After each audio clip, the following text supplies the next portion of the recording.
Hi guys, Debbie here. Welcome to today's video and welcome to my channel as well if you're new here. So today's video, as you know from the title, is a first impressions of the latest palette from Dominique Cosmetics, the Rustic Glam palette.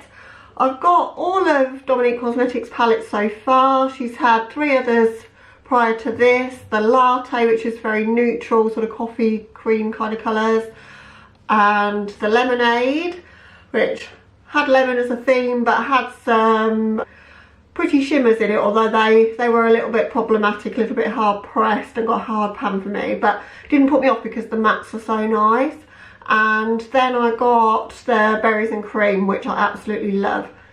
And this one and the Berries and Cream are the same in terms of size and also in terms of the pan shape inside. So that's all the beautiful colours that we've got in the palette, so 12 shades in total, and it's a neutral-ish colour scheme with a pop of colour, I think you'd probably describe it, but I like that it's sort of almost half colourful and half neutral.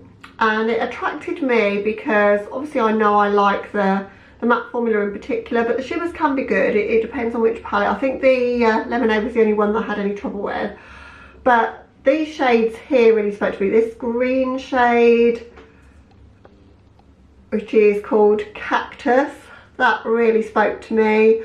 I love a grungy green like that. The 2 blues look absolutely beautiful, but I just can't really capture on camera, even if I bring them up really close, I don't think, just how beautiful the shimmer shades are.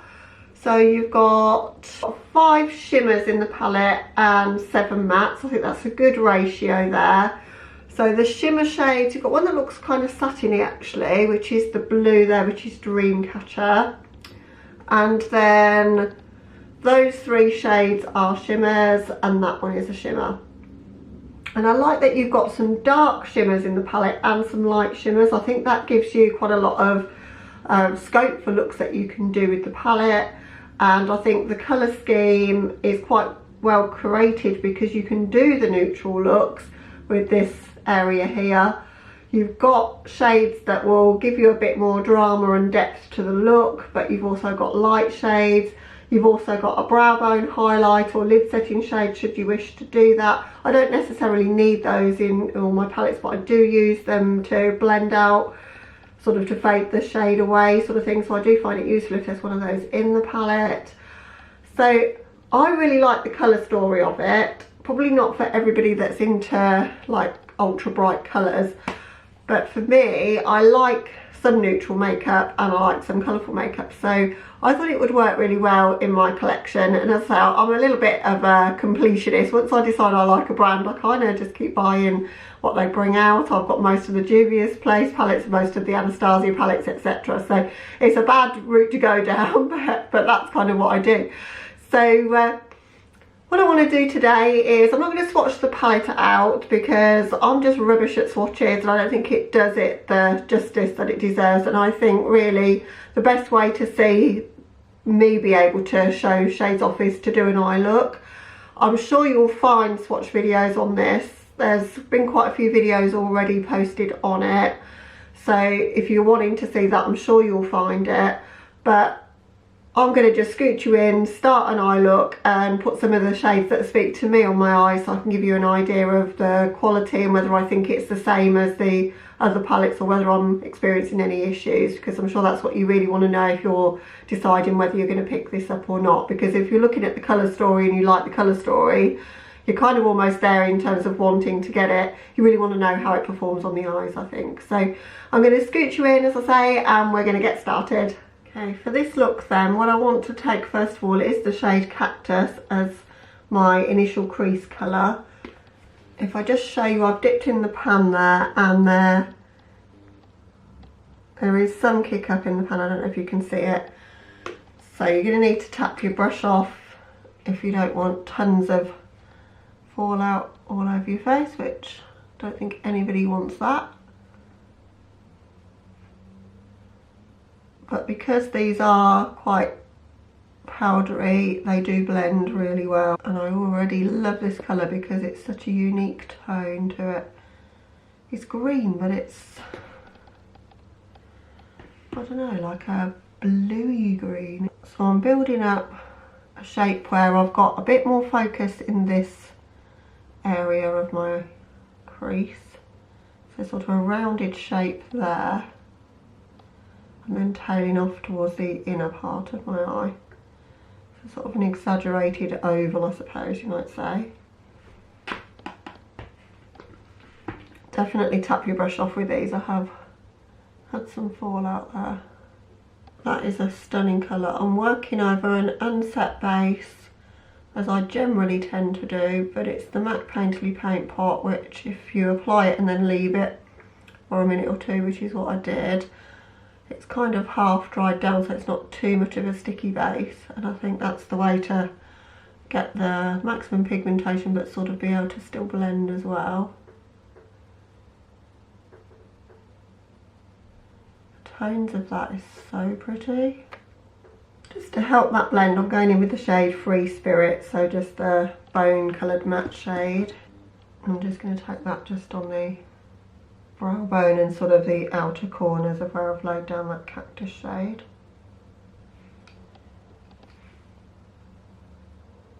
This is going to be a colourful look for people that don't want to be too colourful. It's going to have some colour but not be too scarily colourful, I think. My outer V, I'm going to go in with that shade which is called Moonchild. Beautiful shimmery shade. And I've just dipped the brush very lightly into that, and it's picked it up on a brush really, really easily, which was the problem I had with the Lemonade palette, was that I couldn't get it to pick up on a brush, so I'm happy about that. I've sprayed it with some Fix Plus and I'm going to apply that to my outer V. I've sprayed it because I thought the amount that I've got on that brush I probably would get a lot of glitter fallout. Got a bit of fallout on my face here. I'm going to clean that up when I finish the look. So I would say using these, be ultra careful. When you apply this, it is a shimmer shade in the pan, but I think it's one of those almost like mattes with sparkles in it, because it's not appearing ultra shimmery on the eyes. Just going to blend that into the cactus shade that we laid down initially. Just take a tad more of that cactus shade just to help that blend there.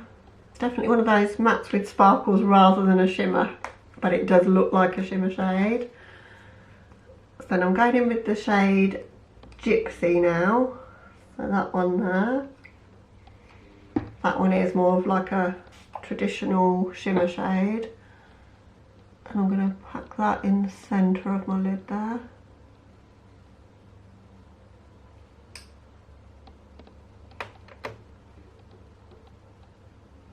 Yeah, the shimmer formula is really good. They're picking up easily on a brush. I've sprayed it. It's going on really nicely. And then for the inner part of my lid space there, I'm going to go in with the shade Dreamcatcher, which is that one.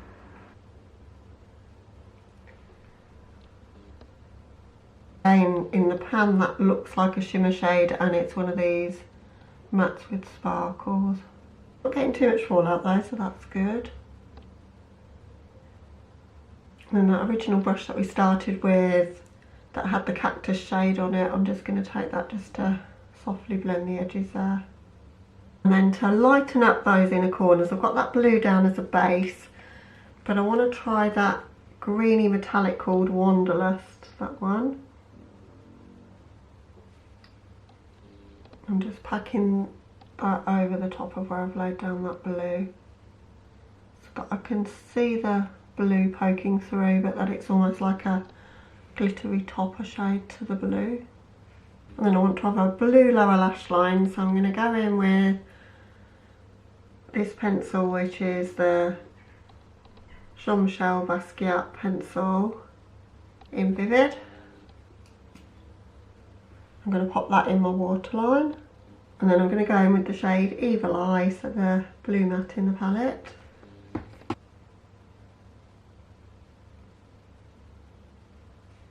I'm going to get that to meet up with that smoky cactus shade that we've got already laid down. That's a really pretty tone of blue actually, and works really well with that cactus shade. And then in that last little space that I've left there, I'm going to go back in with the Gypsy shade. That's just going to go on the lower lash line there. And kind of wrapping a little bit round in my inner corner. Okay, so that's what we've got at this point. It's an unusual look for sure, but I'm kind of digging it. So I'll come back once I've done my liner, mascara and lipstick and give you some final thoughts. But a lot of the shades in this palette surprised me. They're not quite what I thought they were, but I'll catch up with you in a few moments to discuss that. Okay guys, so here's the finished look.